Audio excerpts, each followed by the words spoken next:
Começa agora o BTCast. Teologia é nosso esporte.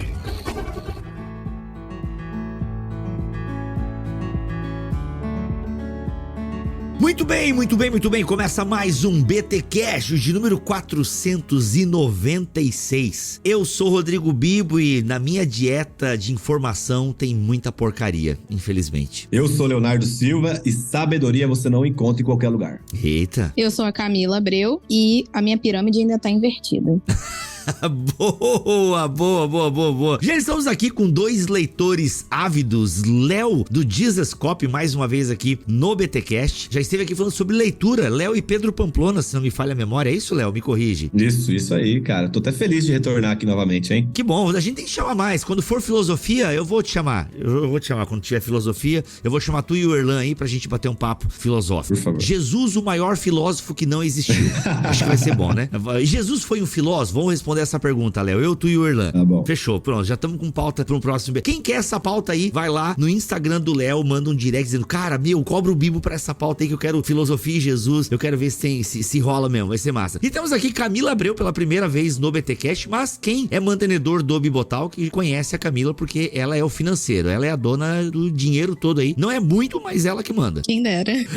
Seja bem-vinda, Cami. Cami, que é leitora, lê bastante, agora está lendo menos, né? Porque está mamãe de Alice, então está lendo menos. Aliás, Léo, você leu menos depois que seu filho nasceu? Cara, eu li menos, mas não muito menos, porque ele me obrigava a acordar de madrugada, então eu aproveitava pra ler, porque já era, tipo assim, 5 horas da manhã, eu falava, cara, vou voltar pra cama agora, porque daqui a pouco tem que levantar já, então já ia ali e seguia a vida. Nossa, parabéns, Léo, parabéns, nossa, parabéns, porque hoje eu acordei, por exemplo, 5h38, porque a minha filha teve um pesadelo, e eu tinha que levantar 6h13. Mano, eu voltei pra cama, eu sou esse fracasso aí. Parabéns, Léo, obrigado por me instigar. Aliás, eu já vi fotos suas, Léo. Aliás, Camila, se tu não segue o Léo, comece a seguir, porque ele vai te inspirar a ler com a Alice no colo. Cara, é tu lendo, segurando teu filho, assim, mano, olha, que empenho. Tu é meio viciado em leitura também, né? Nada é impossível. Nada é impossível, né? É um desafio, assim, tem hora que a página acaba indo parar na mão dele, o marca-texto marca o que deveria marcar, mas é tudo certo. Sensacional.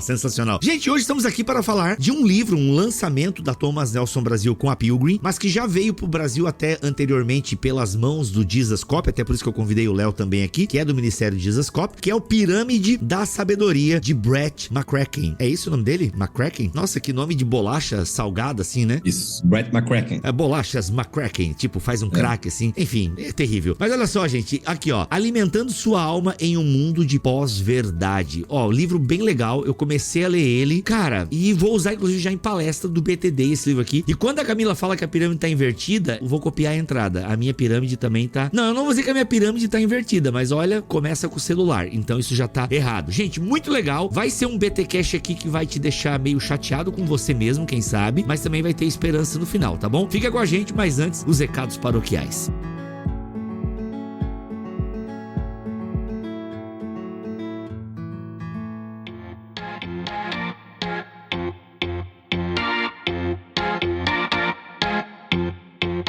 Nos recados paroquiais dessa semana, galera, é o seguinte, toda sexta-feira no YouTube do Bibotalk, tem uma nova atração que tá rolando lá. Eu não sei se você tá sabendo, eu não sei se você tá acompanhando, mas coloca na tua agenda, coloca aí, eu gosto do Bibotalk, então eu vou procurar o BT Papo. Eu e Cacau Marques, toda sexta-feira, às 11 horas da manhã, batendo um papo sobre os mais variados temas da teologia. Mas, Bibo, é tipo o BTcast? Gente, é tipo o BTcast, mas não é o BTcast. O BTcast, ele é onde eu convido várias pessoas ou só uma pessoa. O BT Papo é sempre eu e o Cacau. Eu e o Cacau discutindo teologia, tem mais informalidade, ele é menor, às vezes é maior que o BTcast, é pra ser meia hora o BT Papo, mas às vezes a gente se empolga e faz aí 50 minutos. Mas sério, é 50 minutos, você não vai perceber o tempo passar, porque é eu com as minhas piadocas, Cacau destilando sabedoria. Então, gente, sério, dá uma chance pro BT Papo, que tá lá no nosso canal no YouTube. Já até deram a ideia de eu jogar em áudio aqui pro Spotify, enfim. Não sei, gente, não sei. Mas por enquanto é uma atração do YouTube do Bibotalk. Então vai lá no nosso YouTube, já tem uns 9 publicados. Já começou tem um tempinho, tá bom? E a gente andou fazendo uns investimentos aí, então a gente quer melhorar, produzir mais conteúdo pra vocês. Então, galera, por isso quero pedir aquela ajuda pra vocês, tá? O Bibotalk vive e se mantém de forma predominante dos mantenedores e clientes, tá? Graças a Deus pelos nossos clientes que estão aí, né, contratando podcast e tal, mas o principal ainda são os mantenedores. Como assim mantenedores, Bibo? Não tô entendendo. Gente que gosta do nosso trabalho e oferta mensalmente na nossa vida, tá bom? Pessoas que nos mantêm. Desde 2015 eu vivo dos mantenedores. Bibo, o que eu ganho sendo um mantenedor? Você ganha aquela sensação bacana de ser mantenedor, mantenedora de um projeto que leva boa teologia, boa discussão até os confins da web. Então esse é o principal motivo, é a principal motivação. Mas você ganha também conteúdos exclusivos. Sim, você tem podcasts exclusivos para mantenedores. Já falamos sobre quem é o anticristo, sobre divórcio. Fizemos agora uma introdução apologética. Vai vir, eu vou lançar um BTcast em breve sobre qual a melhor tradução da Bíblia. Cara, tá um BTcast sensacional. Eu tô ansioso pra soltar esse podcast pra vocês. E os mantenedores vão ganhar um plus, porque eu gravei com o Marcelo Berti, uma equipe, e depois ainda continuei gravando com o Marcelo Berti um plus que vai só para os mantenedores. Então vocês têm conteúdos exclusivos também. Fora que de 15 em 15 dias a gente está sorteando livros lá para os mantenedores e tem uns livros bem legais, tá bom, gente? Como faz para ser mantenedor? Basta enviar um e-mail para contato@bibotalk.com. Contato@bibotalk.com. Gente, sério, você pode ser mantenedor a partir de R$25.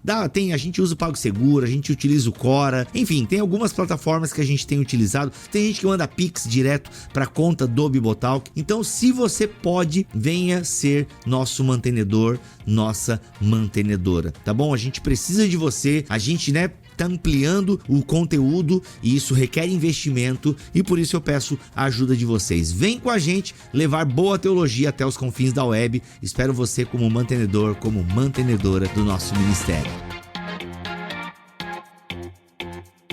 E quero lembrar vocês que tá chegando o BTD. Sim, meus amigos, minhas amigas, agora em São Paulo a gente vai ter um encontro, tá? Dia 15 de abril, daqui a pouquinho, tá rolando o BTD.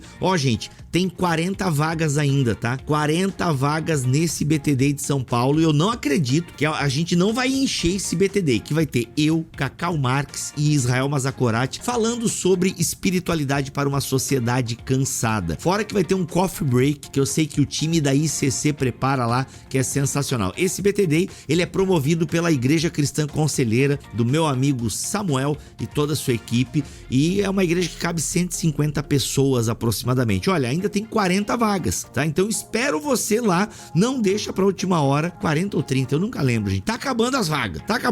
É aqui em São Paulo, gente, né? Ou seja, vai ali, você que é de São Paulo região, vai nesse BTD, vai ter um clima bem intimista, bem legal, vai dar pra conversar com todo mundo praticamente, beleza? Temos BTD ainda em Fortaleza, Florianópolis e o BTD original em São Paulo em setembro, que eu não vou divulgar ainda links e tal, já divulguei em alguns lugares, mas agora eu quero focar nesse próximo BTD, que é dia 15 de abril. Eu espero vocês lá, tá bom? E não custa lembrar, hein? Vai comprar na Amazon qualquer coisa, compra pelo link do Bibotalk, amazon.com/Bibotalk. Esse é o nosso link, ou o link tá aqui também na descrição deste BTcast em bibotalk.com. E aí é nóis, simbora que tem um episódio bom aí pra você meditar e pensar com a gente.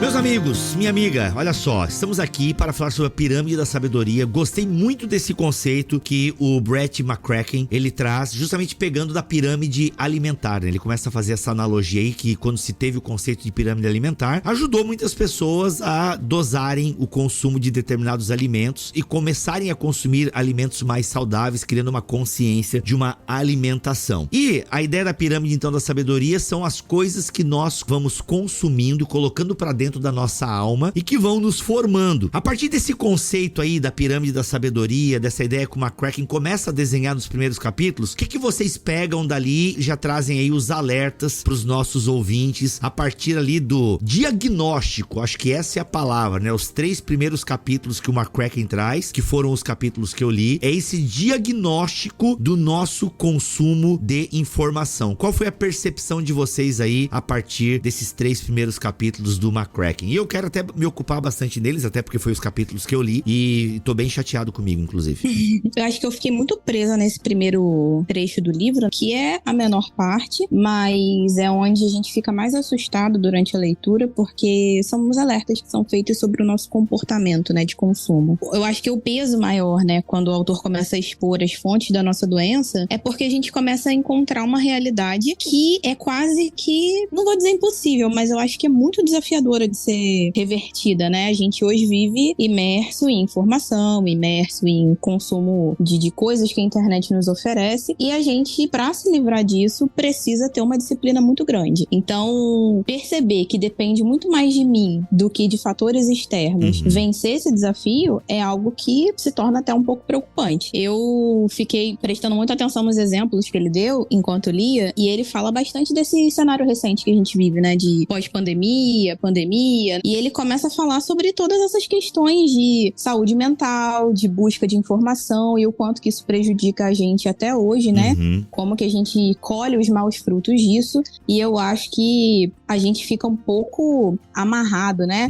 Num ciclo sem fim, porque a gente, mesmo que tente sair desse ciclo, a gente tem pessoas ao nosso redor que retroalimentam essa questão. Então a gente fica o tempo todo voltando e não consegue vencer isso muito por conta própria. E eu acho que isso tem ligação direta aí com a nossa ganância, né, de conhecimento, essa coisa que o ser humano tem de querer vencer muito pelos próprios meios e não querer ser tão dependente ou confiante, né, naquilo que a gente tem de informação de gente mais habilitada e do próprio Deus, que é quem determina, né, todas as coisas. Tem uns lances aí que eu acho legal, porque parece meio até autobiográfico quando você vai lendo os primeiros capítulos, no sentido de que ele faz um diagnóstico muito preciso do nosso tempo. Ele até diz o seguinte aqui, ó: o cenário frenético de informações de hoje está deixando o nosso cérebro mais ocupado do que nunca. E ele colocou em palavras aquilo que eu já vinha falando de um tempo, até não sei se eu já comentei contigo, Camila, e tal, enfim, ou já falei isso até nos meus stories, mas é muito louca essa vida de rede social, porque, e ele até fala isso aqui no livro, porque numa postagem você tá vendo alguém que tá grávida, na outra postagem alguém que tá com o filho no hospital, na outra postagem é alguém cozinhando um frango à moda francesa, na outra postagem é uma tragédia no país tal. E eu falava assim, ó, mano, a gente não dá conta de gerenciar essas emoções, porque quando eu era criança, eu só acho que mais velho que vocês, né? Léo, você tá com quantos anos? Camila tá com 30, você tem quanto, Léo? Eu tenho 28. 28. Vocês são meninos, brincadeira, nem se eu tô mais velho assim.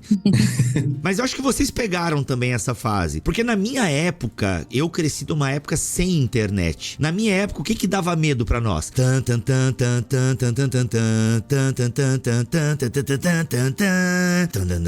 Cara, era isso que dava medo na minha época. Era o Plantão da Globo, entende? A gente tinha medo dessa música. Agora não tem mais Plantão da Globo, não dá mais medo, porque agora a gente tá no feed do Instagram e, por exemplo, eu sigo a galera ali ligada a Israel. E aí todo dia tem um atentado, mataram alguém, entendeu? E, cara, como é que a gente gerencia isso, velho? Ou seja, a gente não gerencia.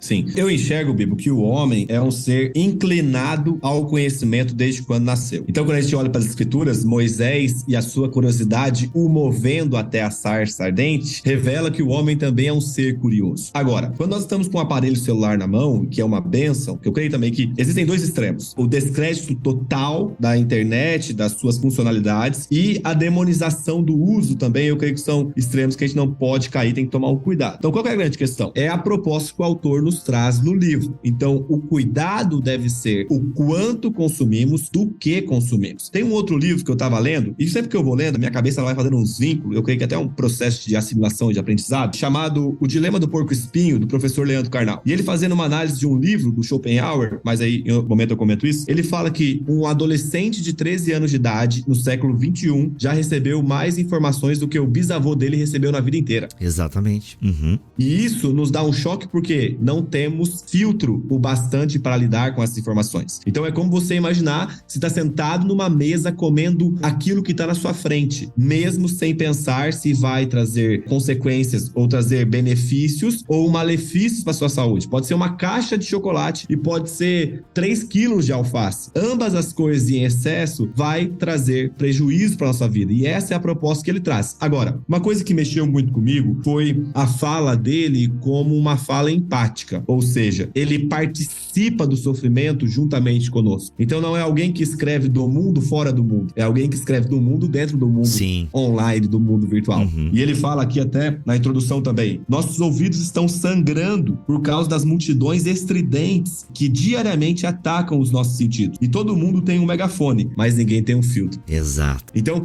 todos são especialistas de tudo. Começa a guerra, especialista. Começa a fome, especialista. Mas nós não temos o filtro de absorver realmente aquilo que está sendo falado e aquilo que está sendo dito. Por quê? A velocidade da internet se tornou algo absurdo hoje em dia e qualquer um tem acesso ao mundo todo num clique. Sim. Por exemplo, o fato do The New York Times, que é um jornal de respeito. O próprio The New York Times já publicou fake news, né? Já caiu nessa onda do furo, de dar o furo, de publicar primeiro. Ele fala também do FOMO, né? Fear of Missing Out. Essa fobia de nós queremos estar sempre atualizado, de perder alguma coisa. Então, os próprios meios de comunicação e os influencers, eles acabam também alimentando isso na gente. A gente não quer perder nada, a gente quer estar, assim, sabe, ligado em tudo, a gente quer ver todas as coisas. Por exemplo, né? Você não, porque você é um cara que lê muito, mas a Camila lê muito e assiste também bastante série. A gente não dá conta de assistir todas as séries que a gente quer. Aliás, você deve passar isso também, Léo, né? Não sei como é que você trabalha o seu coração, mas você não consegue ler todos os livros que você gostaria. Exato, exato. É que hoje existe uma indústria em torno da cultura. Boa. E isso tem que ser guardado nas devidas proporções, porque a raiz da indústria cultural é um viés um pouquinho torto, mas em suma, olhando no geral, é interessante a crítica que eles fazem. Um livro hoje deixou de ser somente uma obra publicada a partir de um coração que queria ensinar algo. Se tornou algo a ser comercializado somente, não que os fins comerciais não tenham importância, mas é que não pode ser o fim último da coisa. Ou seja, não pode somente ser voltado para isso. E no mundo que nós vivemos, percebemos que quanto mais você faz, quanto mais você gera, mais você ganha. E aí, consequentemente, entramos num círculo vicioso aí. Uhum.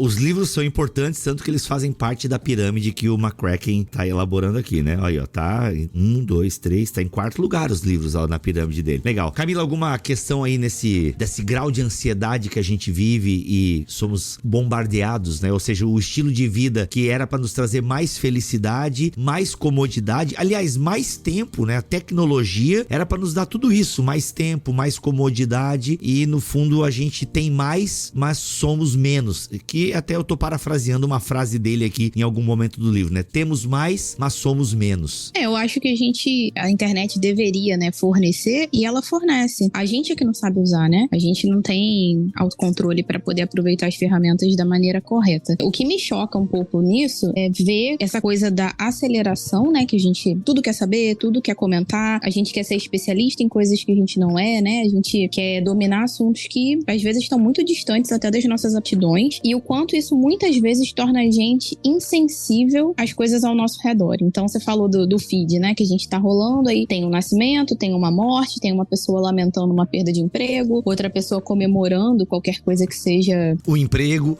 Não, e até assim, futilidade e aí piada. Não dá tempo dos nossos afetos serem trabalhados e amadurecidos, né? Então a gente tá o tempo todo com tudo muito flutuante. O autor, ele não explora profundamente isso, mas outros livros, né, que comentam sobre essa questão do uso de rede social vão falar muito sobre a questão de saúde mental. Uhum. O quanto que as pessoas se tornaram ansiosas, depressivas por conta desse excesso. Então tem alguma coisa errada. A gente percebe que os nossos afetos, eles não estão ok. Eles estão aí sendo moldados e dominados e conduzidos por todo esse movimento online. E aí a gente vai percebendo também um pouco da mudança de personalidade das pessoas dentro da igreja, dentro das casas, de acordo com o que ela usa mais. Então a gente vê que quem usa mais o Instagram geralmente é uma galera mais soft. Quem usa mais o Twitter é uma galera já mais faz questão de opinião, que é mais militante, mais agressiva, né? Então eu percebo um pouco desse... E quem usa Facebook é velho, né? Só pra terminar aí.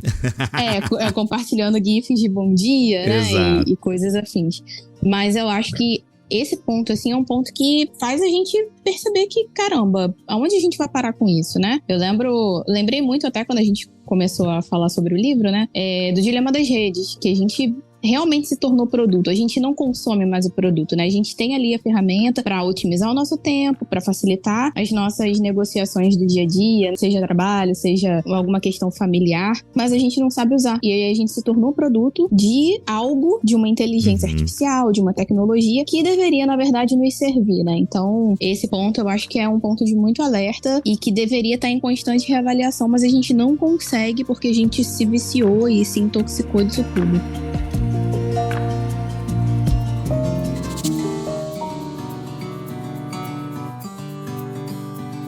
Deixa eu ler aqui, Léo, antes de tu dar o teu pitaco sobre isso. Na página 53, ele tá citando um filósofo católico. E olha, o cara disse isso na década de 70.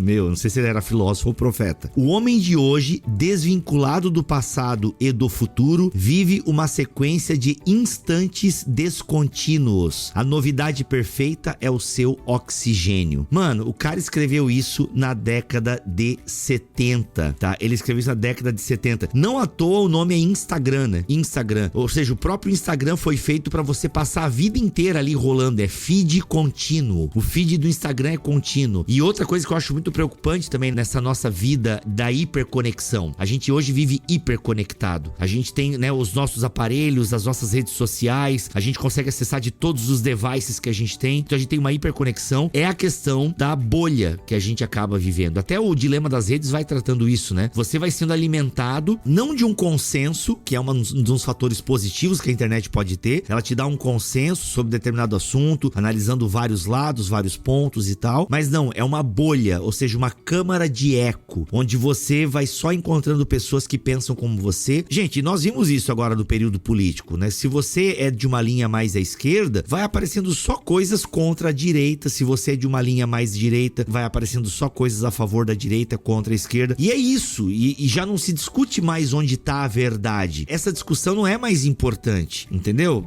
Cara, não, é isso. O que importa agora é a curtida, é o like, é a formação da cabeça, da ideia. É uma verdade produzida por aquilo que eu quero que as pessoas acreditem que seja verdade, entendeu? Porque quando você vê, por exemplo, né, um adulto que caiu numa fake news de WhatsApp, e aí você mostra pra ele que aquilo ali tá errado e que não é bem assim, ele não se convence de que aquilo ali tá errado. Ele diz assim, ó, isso aí é mentira, mas poderia ser verdade. Ele chama isso até aqui, ô Bibo, na página 40, como o viés de confirmação. Viés de confirmação. Viés de confirmação. Fala um pouquinho, Léo. Que ele traz esse conceito de que o Instagram, as redes, a internet em si, não só o Instagram, mas todas as redes sociais, gera um mundo a fim de me agradar. Porque quanto mais agradado ou mais satisfeito eu estou naquele momento, mais eu permaneço naquela rede. Então, um exemplo, vou entrar no aspecto teológico. Boa. Se eu sou mais calvinista, os reformados vão aparecer em abundância na minha tela. Poucos pentecostais. Se eu tenho um viés neopentecostal, vai aparecer, né, algumas coisas que a gente enxerga na internet. Se eu tenho um viés pentecostal, vai aparecer. Então, o Instagram e todas as redes vai nos alimentando daquilo que nós gostamos, porque eles não querem confirmar a verdade. O que eles querem é me segurar o máximo de tempo possível, olhando, consumindo, para que eu também depois possa ser consumido como audiência proposta para a venda. Exato. Então, essa crítica, esse viés da informação. Agora, o que eu faço, Bibo? O que eu faço quando eu tô assim e vendo ele falar? Eu lembro que, lendo essa parte do sintoma de número 5 que ele traz aqui, né, do viés da informação, eu começo a confundir, às vezes, meu algoritmo. Porque ao mesmo tempo que eu tô seguindo alguém de direita, eu começo a seguir alguém de esquerda. Aí eu começo a seguir um jogador de futebol, mas eu também sigo um lutador de jiu-jitsu. Por quê? Para que o algoritmo possa entender, mas ainda assim, cara, se a gente parar pra pensar de fato, é os meus gostos. Entende? Eu tô querendo algo equilibrado. O Instagram, tô com o Instagram na cabeça, mas as redes... A meta, porque vai comprar a empresa toda, né? A meta.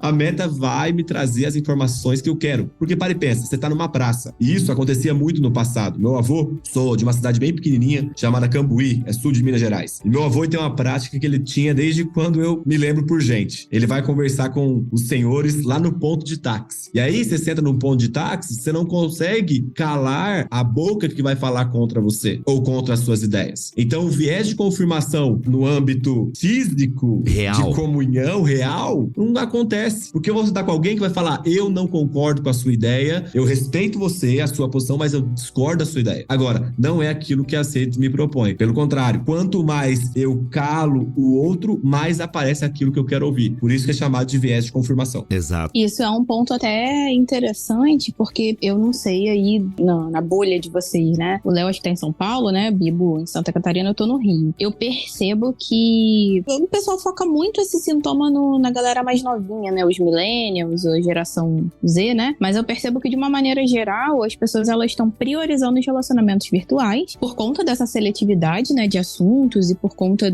não, isso aqui eu não quero falar, isso aqui eu não tenho nem condições de falar. Então, se eu estiver numa mesa com alguém e surgir um assunto que eu não quero, que eu não gosto, que eu não domino, eu não vou poder levantar simplesmente e sair. Diferente do celular, que a gente bloqueia a tela e tchau. A gente silencia aquele assunto, aquela pessoa e a gente não tem mais necessidade de ficar ali naquele ambiente. Então, a gente se tornou seletivo com os assuntos e, consequentemente, a gente se torna seletivo com os nossos relacionamentos também. Lá na frente, no livro, depois a gente vai chegar lá, mas ele vai falar sobre o segundo andar da pirâmide, que é a igreja local, né? Eu acho que um monte de igrejas locais atualmente estão sofrendo com esse problema, né? De não ter relacionamento tão presencial. As pessoas, elas estão sempre muito dedicadas àquilo que é virtual, seja um pequeno grupo online ou assistir o culto de casa. E se relacionam muito pouco, se envolvem muito pouco. Por quê? Porque não querem ter o desgaste de conviver com o outro. E isso é bem ruim, né? A gente percebe que a gente vai se moldando e chega um momento que a gente já tá, assim, completamente alheio à existência do outro. Sim. E não só a existência do outro, mas a existência dos problemas reais do dia a dia. Porque ele usa um termo aqui muito interessante chamado a democratização da informação, né? Que seria, são especialistas de tudo, mas não são especialistas de nada. Certa vez eu tava discipulando uma pessoa aqui na igreja e eu lembro que ela tava falando pra mim, não, porque a guerra na Ucrânia,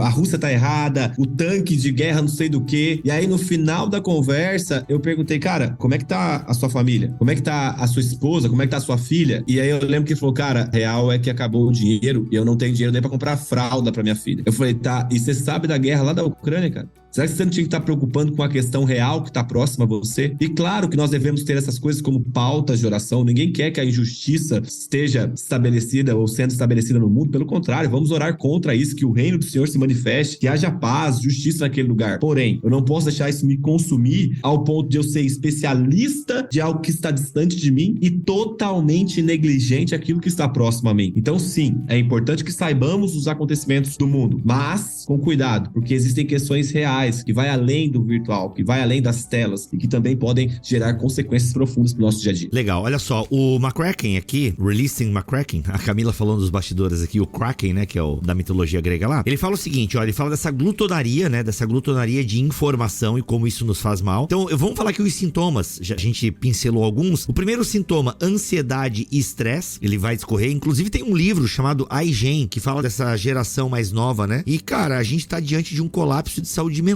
aí, segundo essa autora, e vários outros autores também têm falado sobre isso, que é cada vez mais adolescentes com crises de ansiedade e tal, e sem dúvida isso tem a ver com o avanço dos smartphones, a internet na palma da mão, a velocidade, né? Sem sombra de dúvida, a velocidade da internet na palma da nossa mão é responsável também por essa velocidade de desgaste, estresse e saúde mental. Não tem dúvida em relação a isso. O próprio consumo da pornografia, mano, por que aumentou tanto o consumo da pornografia? E aí os poucos sites, é porque, cara, quem domina o mundo da pornografia é 2 ou 3 sites, se eu não me engano, que manda no conglomerado aí de pornografia do mundo. Velho, é a internet, é você poder ver em Full HD na palma da sua mão a pornografia. Enfim, o avanço da internet, que hoje a gente não vive sem, né? O Wi-Fi é quase o nosso oxigênio, né? Então, assim, ele pode ser uma benção, mas a gente tem visto aí que ele tem sido mais maldição, pra usar uma terminologia bem neopenteca, porque, mano, a gente simplesmente somos glutões de informação. Então, isso tem gerado ansiedade e estresse, tá? Aí ele vai discorrer sobre isso. Desorientação e fragmentação. Isso aqui é muito legal, né? Isso é importantíssimo. E aí ele fala justamente disso, né? Como é tudo desorientado, tudo fragmentado, especialistas de nada, né? Então, assim, você tem vários especialistas em moda, vários comentaristas políticos, o Instagram de mães, Instagram de pais e não sei o que. Tipo, antes a gente só ficava com inveja do Rodrigo Hilbert, agora tem um monte aí, não sei o que, tal. E essa ideia também, né? A gente é tudo muito rápido e rasteiro. Por exemplo, exemplo, eu não sei porque o Instagram acha que eu gosto de cozinhar. É porque eu acho que eu tentei enganar o algoritmo e agora eu acabei gostando de ver mesmo. Ele deve estar achando que você gosta de comer, né? Aí ele tá te entregando comida. Comer, pode ser também. Mas me aparece muito aqueles caras fazendo receita. E, mano, é assim, fazendo receita, fazendo um frango francês com menos de 30 reais. Aí mostra o cara. E, cara, é um vídeo de 1 minuto e meio. E o cara me faz um prato, assim. Então tudo tudo corte. As pessoas estão pedindo pro BTcast ter corte. E eu me recuso, cara, a ter cortes do BTcast. Porque não tem como fazer corte de um tema que a gente tá construindo. Eu não quero lacrar, eu não quero ter um corte pra lacrar, entendeu? Então, é muito complicado. A gente tá vivendo, assim, nessa fragmentação da informação. E eu quero aquilo que me faz bem. É uma droguinha, entendeu? Me dá uma dopamina aí. Bibo, traz pro nosso meio teológico. Boa parte dos teólogos da internet que você conversa hoje são franquistais teológicos. Você vê que é um conglomerado de tradições que você fala, cara, nem a genialidade de Agostinho, de Calvino, de Tomás de Aquino conseguiria emendar as coisas do jeito que você emendou e foi essa bagunça. Então vamos supor, alguém manda na minha caixinha e te pergunta, pô, pode ter pastora? Aí eu respondo de acordo com o que nós cremos, com a família de Zascope e de acordo com a doutrina que nós estabelecemos como presbitério. Ok. Aí o batista vai responder outra coisa, o presbiteriano, o assembleano, e aí a pessoa vai, cara, criando aquela bagunça teológica na mente dela, e pior, porque nós sabemos que a teologia pensada, refletida, vai desaguar numa prática. Quando a teologia é confusa, a prática também é confusa. Exato. Então, essa ideia da fragmentação, cara, ela é muito perigosa, porque para e pensa, o cara é especialista em tulipe, ou então o cara é especialista em dons espirituais, mas não sabe como que isso casa no plano da redenção completo de Deus. Sim. O cara sabe de tudo, mas ele não entende a linha. E nem sabe aplicar isso na própria comunidade local, porque tem isso também, né? Ou seja, são teólogos de internet que no fundo não vivem no chão da igreja e não percebem, porque assim, nós somos produtores de conteúdo, o Jesuscope produz conteúdo, o Bibotalk produz conteúdo, inclusive até com pegadas diferentes muitas vezes, e a gente, é o nosso ministério. Aliás, o próprio McCracken, ele é jornalista ali do Coalizão pelo Evangelho, né? Ele é editor lá da revista teológica do Coalizão pelo Evangelho. Então nós produzimos conteúdo, nós temos um viés, de alguma forma, né? Nós não somos neutros, por mais que o Bibotalk procure ter uma certa pluralidade, o próprio podcast do Jesuscope também leva pessoas diversas e tal, então assim, enfim. Eu sei o que você ia falar, cara. Não, eu ia falar, porque num dia tem Jonas Madureira, no outro tem um cara que fala, meu Deus, o que esse cara tá fazendo aí? Mas tudo bem. Mas o que acontece? Eu penso que tanto o Jesuscope quanto o Bibotalk, enfim, a gente tem uma política muito clara. Gente, parta da comunidade local de vocês. Por que as pessoas ficam tão confusas? Porque no fundo, infelizmente, as comunidades locais, elas não preparam teologicamente os seus membros. Comunidades locais não estão incomodadas ou não estão com a intenção de fazerem um credo, por exemplo. E é importante. Não tem essa de só Jesus, é só a Bíblia e basta. Não, cara, você tem uma tradição. É bom você aprender diferentes ensinamentos sobre determinada coisa, ver a pluralidade da teologia, a sinfonia que é a teologia no meio evangélico protestante e por aí vai. Agora, você tem que partir de uma base, porque se você não tem uma base, aí é isso, é esse cara que mistura um monte de coisa, não sabe direito o que é, e aí ele fica todo confuso. Por exemplo, nós do Bibotalk recentemente, a gente voltou a falar com força sobre uma leitura de Gênesis não tradicional, por assim dizer, mas que é ortodoxa. A gente não tá se pautando em hereges da história, não, homens e mulheres de Deus, entendeu? Tementes ao Senhor que tem uma leitura. Aí a galera, meu Deus, eu passei a minha vida inteira lendo Gênesis dessa maneira, vocês agora estão falando isso. Te acalma, pesa as informações. Mas por quê? Porque como a gente vive na cultura do imediato, e a pessoa queria o quê? Ela queria um Reels, ela queria que a gente resumisse tudo num Reels pra ela poder fazer a escolha. E cara, o caminho da sabedoria, ou seja, é uma pirâmide, é um caminho, seja uma pirâmide, é algo que você tem que trilhar, é algo gradativo, e o problema é que as redes sociais e a maneira com que a gente vive hoje, ela é imediatista, e isso não funciona no caminho de Deus. Não tem como, não é imediato, sabe? Não é imediato, é um caminho, é discipulado, é devagar, sabe? É devagar, devagarinho, como dizia aquele hino. A crítica que ele faz aqui ao conceito da pós-verdade, né, que é um conceito até estranho, enfim, não vou entrar nesse mérito de discussão do conceito em si, é muito bem fundamentada a crítica dele, porque uma das características da pós-modernidade, desse período de pós-verdade que nós vivemos, é o abandono das tradições. Então, eu desconsidero o passado, porque eu acho retrógrado, e eu considero o novo vinculado com algo bom. Mas a grande questão, e ele traz aqui, abordando esse aspecto dos livros, como a Camila disse, os livros, ainda mais dos mortos, foram aprovados por um crivo que é extremamente zeloso na sua avaliação, que que é o Crivo do Tempo. Então, nós temos hoje livros de Agostinho de Hipona, de aproximadamente 330 anos depois de Cristo, ali 360 depois de Cristo. Até hoje, esses livros chegaram é porque perduraram na história pela sua qualidade, perduraram na história pela eficácia, pela eficiência do pensamento daquilo que Deus fez por meio de Agostinho e que também influencia todos nós cristãos, reconhecendo isso ou não. Enfim, esse conceito de pós-verdade é algo complicado nos nossos dias. Sim, exato.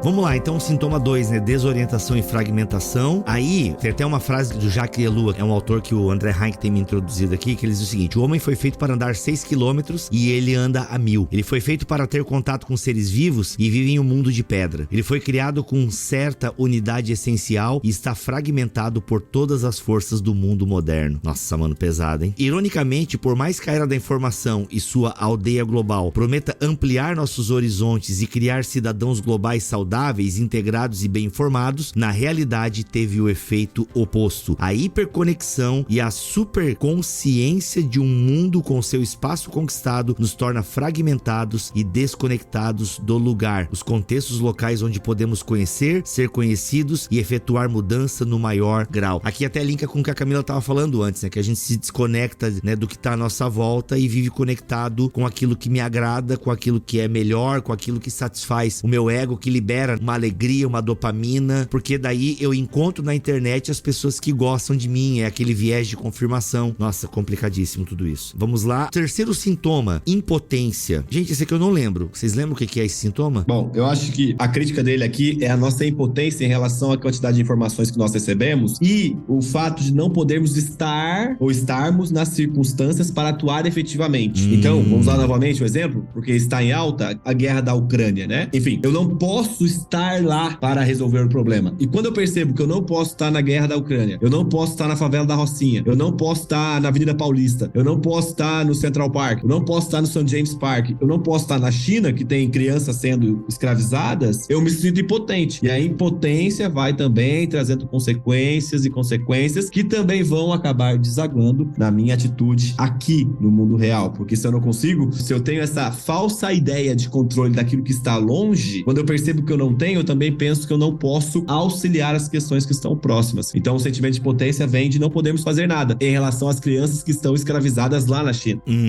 Boa. Cara, esse cara aí parece que ele leu a minha mente, porque é exatamente isso. Aí a gente tenta ajudar, daí tu fica sabendo dos Yanomami, por exemplo, né? A crise dos Yanomami. Mano, aí tu vai ouvir as pessoas que foram missionárias lá, não tem muito o que fazer, cara, assim, sabe? Até tem, né? Você tem as agências missionárias, mas, mano, é uma dificuldade enorme, e aí você fica sabendo daquilo meio que de mãos atadas e gera mesmo esse caos, assim. Aí tem o sintoma 4, e é muito parecido, Léo. Paralisia de decisão e compromisso. Isso, essa ideia de você tem tanta opção que você não sabe o que se escolhe. É a paralisia Netflix. Isso, é muito bom isso, cara. Exemplo. Porque a Netflix até lançou um catálogo, ela lançou uma assinatura. Isso é uma piada, tá, gente? É uma piada do sensacionalista. Então não leve a sério. Netflix lança assinatura para quem só olha o catálogo. Mais barato. O Jonathan Emmer tem um vídeo desse, né? Assistir Netflix. Aí a pessoa fica só roletando ali o catálogo e não assiste nada de fato, porque passou meia hora e o tempo que ela tinha já foi, né? E aí, não sei se vocês tiveram essa experiência, porque eu sou mais velho que vocês, mas a experiência da videolocadora. Vocês tiveram a experiência da videolocadora? Maravilhosa. Saudades. Oh, meu Deus. Eu tive.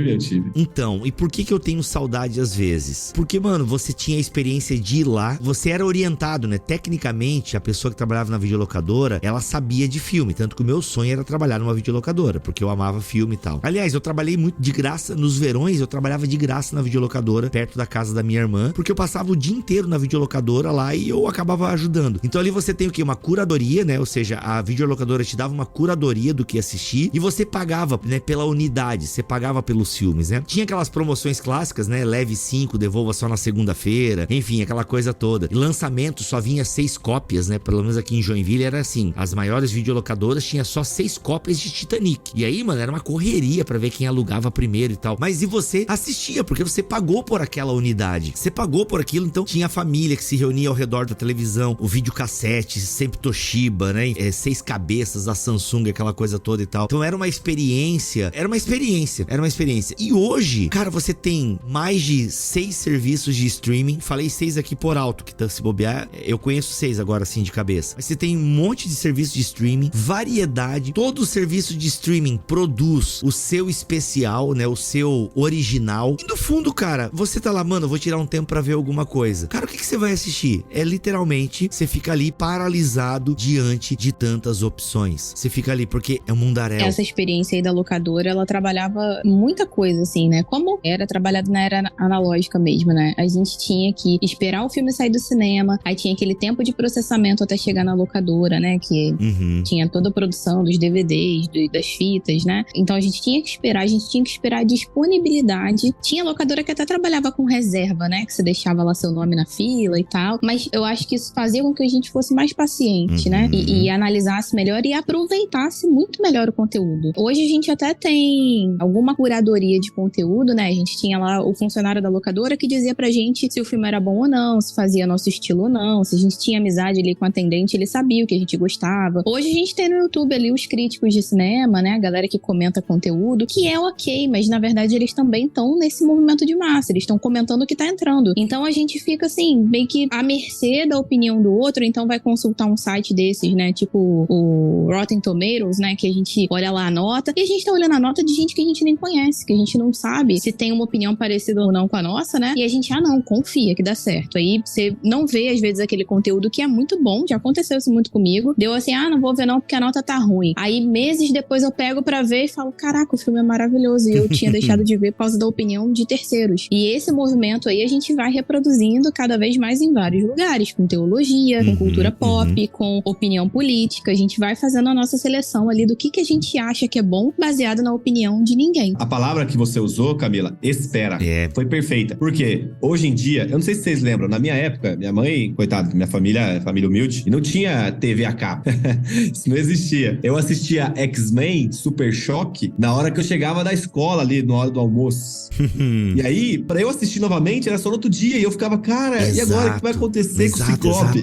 Exato. Mano, muito bom isso, muito bom. Você tinha os programas, né? Você tinha que esperar o programa. Vamos lá, gente, vamos lá. Vamos abrir um parênteses aqui. Claro que hoje é muito melhor. Eu posso sentar e ver o meu programa. Porque naquela época, Léo, as pessoas mais ricas, elas tinham um aparelho que gravava o programa. Pô, eu não posso nesse horário, porque eu tô na faculdade e tal. Aí a pessoa tinha um aparelho que gravava o programa de televisão e ela assistia no horário que ela podia. Beleza, então é claro que é legal ter essa comodidade de eu poder assistir o que eu quiser, a hora que eu quiser. Isso é muito legal. Só que isso trouxe também esses outros sintomas, nos adoeceu nesse sentido que a gente tem falado até agora. Porque o lance da espera era muito legal. O lance de esperar, você se programava pra ver o programa. O Fantástico, por exemplo, né? Na época o Fantástico dominava as televisões, assim, pelo menos na minha realidade. A novela das 9, mano, eu fui noveleiro quando eu era adolescente. Cara, a Próxima Vítima, pra mim, eu não sei como é que seria hoje eu assistir, mas, mano, eu lembro que essa novela, e eu lembro que a Globo, mano, tinha bolão, tinha loteria em cima de quem era o assassino. E quem matou Odete Roitman também na outra novela, que eu não sei se é a mesma, já tô confundindo tudo aqui. Então, assim, cara, era uma parada diferente. Então, assim, hoje você até tem um pouco isso com alguns fenômenos pop. Por exemplo, você pega Lost. Lost foi a primeira grande série do mundo pop conectado com a internet. Lost nasce com a internet popular e você vai tendo um pouco essa experiência do que aconteceu, a próxima temporada e tal. Você teve isso também com Game of Thrones, né? Então, boa parte do mundo que consome cultura pop parou no domingo à noite para ver o final de Game of Thrones. Você tem alguns fenômenos pop, assim, a estreia de The Walking Dead foi um outro fenômeno cultural, assim, violento e tal. Mas, cara, grosso modo, é tudo pasteurizado hoje em dia, é tudo assim, você não tem mais isso. E por não ter mais essa curadoria, né, pessoal, como a Camila falou, por não ter mais o tempo de espera, você tá jogado nessa maré de informações, e a verdade é que a gente tá se afogando com essa maré de informações e entretenimento.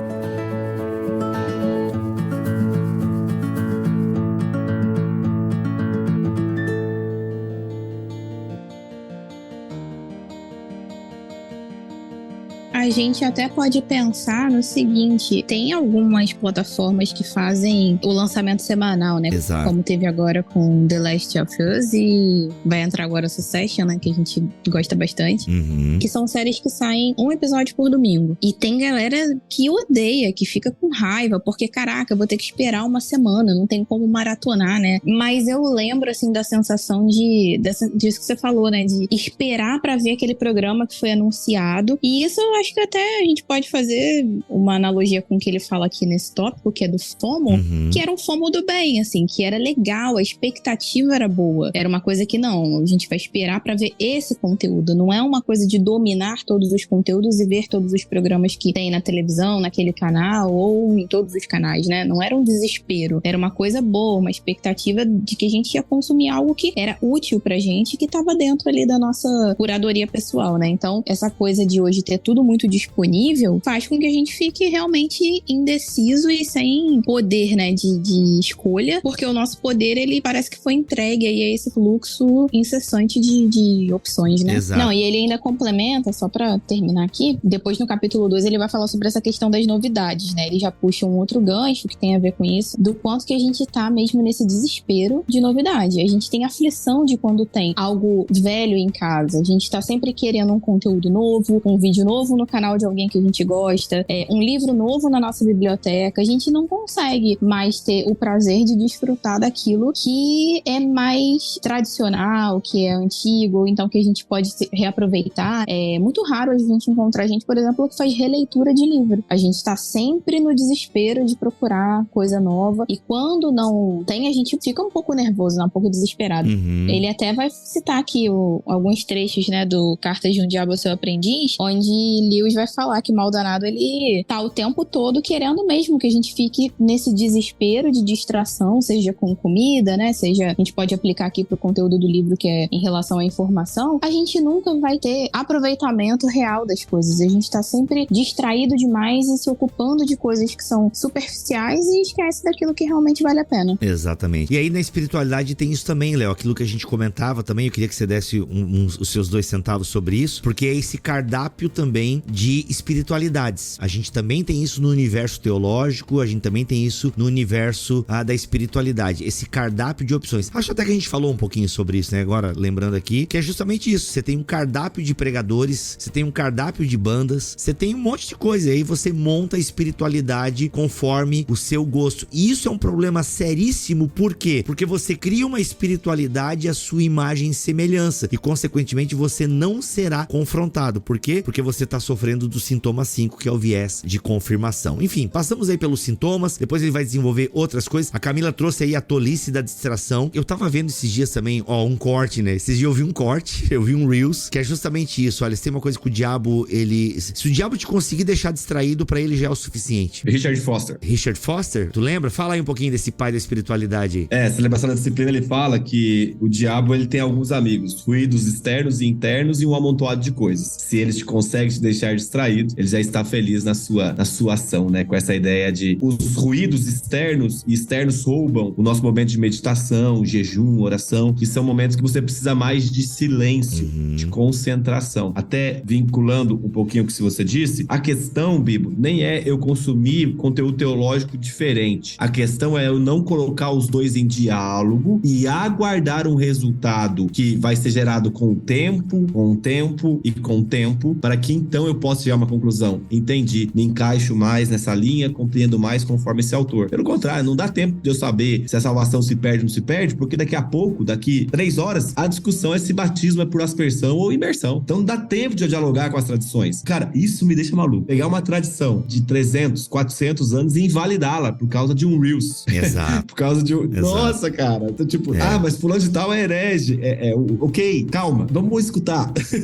Por exemplo, assim, como eu tô nesse lance aí de criação, evolução ao longo dessa semana aí, mano, aí você pega, por exemplo, um expoente da Terra Jovem e ele num stories, ele, né, com 3 tópicos, ele acaba com a teoria da evolução. E aí, quando você estuda, vamos deixar bem claro aqui, você não precisa concordar com a teoria da evolução. Você pode ser criacionista Terra Jovem, não tem problema. Agora, você achar que com um stories você derruba uma teoria científica, né, que tem uma larga tradição científica, né, grandes homens e mulheres mulheres que defendem, que estudam. Aí num stories você acha que vai desfazer os mais variados métodos de datação da Terra. Cara, isso assim é um snobismo, é uma ignorância em última análise, porque não é assim que se dialoga, não é assim que se faz a ciência, não é uma coisa tão simples assim. Deixando bem claro que você não é obrigado a concordar com aquilo que a ciência tem dito sobre as nossas origens, sobre a idade da Terra. Tudo bem, você pode não concordar, mas não é no stories que você resolve e que você desmerece uma coisa assim. Isso é desmerecer, na verdade. Não é debater e não é dialogar. Gente, tem muita coisa que o livro traz aqui. Eu queria só que vocês agora trouxessem uma palavra de esperança pra gente não acabar aí o podcast então só nesse diagnóstico, porque é o começo do livro. A gente basicamente ficou aqui no primeiro e no segundo capítulo discutindo as coisas, e depois o Brett, ele vai trazer então a pirâmide, né? Ou seja, as fontes da nossa sabedoria, que são o quê? A Bíblia, a igreja, a natureza, livros, beleza, internet e as redes sociais. E depois ele termina dizendo, né, como é ser sábio. Mas eu queria agora uma palavrinha de esperança aí de vocês dois pra gente caminhar pro fim desse episódio. Se você ainda não percebeu, estamos falando do livro A Pirâmide da Sabedoria, do Brett McCracken, lançamento aí da Thomas Nelson. O link tá aqui na descrição deste episódio. E deixa eu dizer um negócio pra vocês, eu acho que esse livro deveria furar a fila de tudo que você tem aí pra ler, tá? A gente tá indicando o livro aqui toda semana no Bibotalk, praticamente, nas nossas redes sociais. Esse livro aqui deveria furar a sua fila, porque ele vai ajudar a organizar o caos de informação aí, tá bom? Mas vamos lá, enfim, microfones abertos para vocês trazerem uma palavra de esperança pra gente não acabar esse episódio deprimido. Então, acho que palavra de esperança a gente já começa encontrando lá no sumário do livro, né? Percebendo que o livro ele tem 1/3 de acusação do problema e 2/3 de solução. Então, a gente tem aqui muitos recursos, né, que a gente pode usar para fugir um pouco aí desse fluxo natural da sociedade atual, né? A gente tem inúmeros tópicos, como o Bibo citou, mas falando propriamente da internet, né, do uso da internet, lá no capítulo 9, ele vai falar sobre a gente redimir o uso da internet, né? Porque quando a gente se descobre dentro de um problema, a gente começa a pensar, então eu não tenho mais que usar, eu preciso abandonar, né, isso daqui. Hoje eu acho que é humanamente impossível. Talvez uma pessoa, não sei, uma criança ou um aposentado, né, pessoas que estão ali nos extremos da vida, consigam viver com esse fluxo de uso de internet reduzido, mas em geral é muito difícil. A gente trabalha, a gente se comunica. As pessoas hoje, por exemplo, nem tem mais telefone fixo em casa, ninguém sabe o que é isso. Galera mais novinha não pegou essa época que a gente tinha telefone em casa.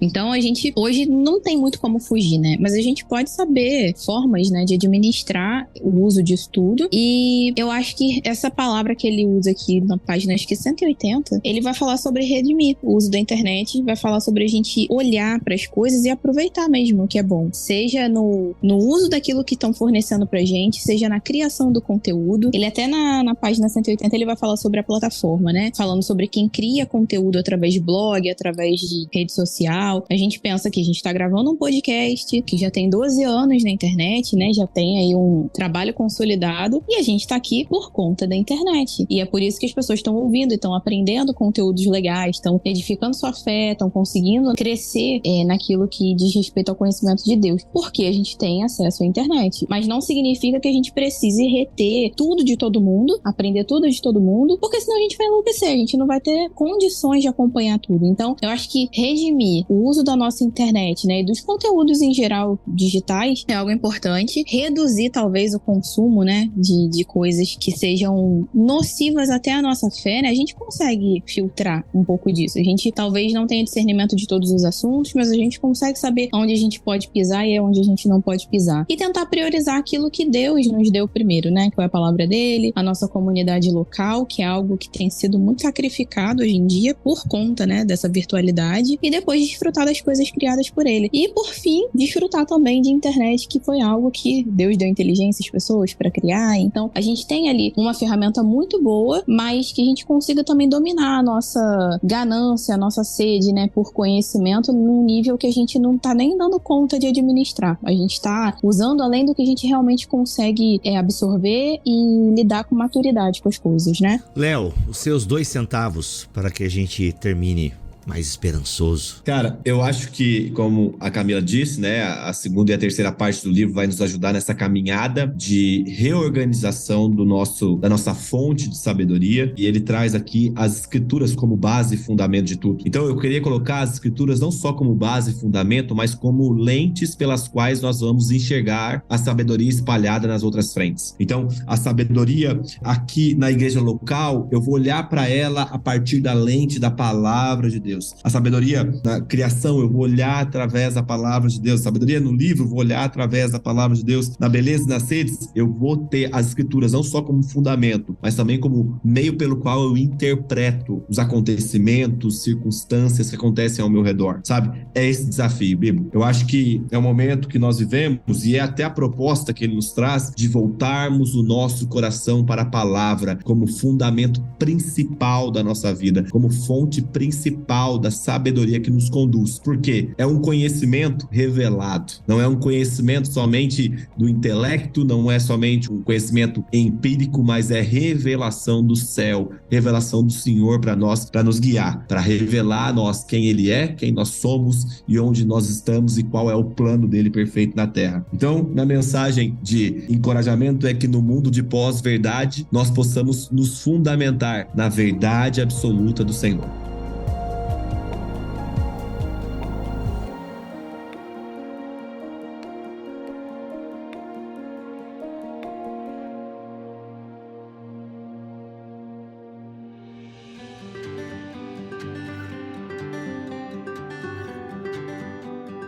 Muito bom, gente. Muito obrigado, Léo. Obrigado, Camila, pelo tempo de vocês aí, pra gente compartilhar um pouquinho aí sobre a Pirâmide da Sabedoria de Brett McCracken, lançamento da Thomas Nelson Brasil. O link pra você adquirir. Gente, livraço, tá? E é um livro curto, 190 e poucas páginas, 200 páginas, vai, pra fechar aqui em 201 páginas de conteúdo. Páginas amarelas. Pagininhas amarelas. Aquele acabamento Thomas Nelson, né, gente? Brochurinha aqui, verniz localizado, aquela coisa toda top. Então tá aí, Pirâmide da Sabedoria do Brett McCracken, link tá aqui na descrição deste BTcast. Léo, obrigado pelo seu tempo aqui mais uma vez e voltamos, hein? Se você quer filosofia com o Léo, vai lá no Instagram do Léo, tá aqui na descrição deste BTcast em bibotalgo.com e manda uma DM lá. Ô Léo, cobra o bibo, hein? Vamos lá. Obrigado, Léo. Valeu, prazer, cara, conta comigo e que eu possa contribuir nesse trabalho que você tem feito, que já me abençoou muito, cara. Já aprendi muita sabedoria por meio daquilo que você tem gerado também na internet, mas de forma saudável, de acordo com as escrituras. Legal, muito obrigado, mano. E Camila, obrigado pela sua presença aqui no seu primeiro BTcast. E qual é o e-mail pra galera ser mantenedor? Já vamos aproveitar aí.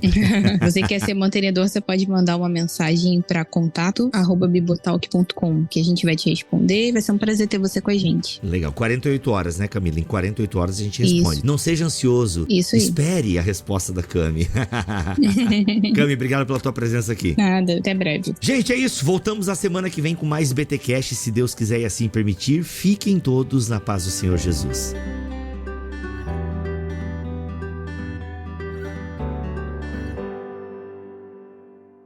Este podcast foi editado por Bibotalk Produções.